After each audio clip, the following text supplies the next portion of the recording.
5 through 7, and it says, "And Joshua said to them, Cross over before the ark of the Lord your God into the midst of the Jordan, and each one of you take up a stone on his shoulder, according to the number of the tribes of the children of Israel, that this may be a sign among you when your children ask in time to come, saying, What do these stones mean to you? Then you shall answer them that the waters of the Jordan were cut off before the ark of the covenant of the Lord when it crossed over the Jordan. The waters of the Jordan were cut off, and these stones shall be for a memorial to the children of Israel forever."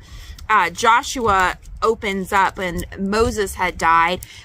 There was a lot of sorrow and pain with that, and now Joshua is the leader, and he is transitioning into a new season, leaving that season and transitioning now where he's taking the people into the promised land. And so it was just a reminder to me, looking at it, is that 2025 is not an end. Some of us are still carrying the same pain and hurt and struggles and trials that are now in 2026.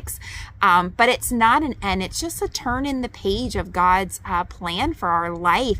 And we may be exiting one transition, but going into a new transition. And just like Joshua was to take stones from the river and to have a memorial to remember what God had did here at the Jordan, God wants to do that in our life, to remember what 2025 was, that, the sorrow, the pain, the hurt, but remember God's faithfulness, how he was with you, how he stood beside you, how he provided, how he was a friend, how he was a help.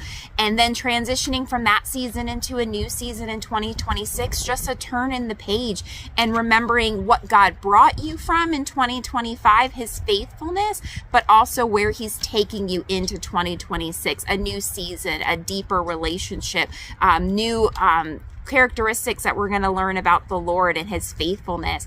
But God has a track record, and he wants us to not just forget 2025, but he wants us to remember all that he's done.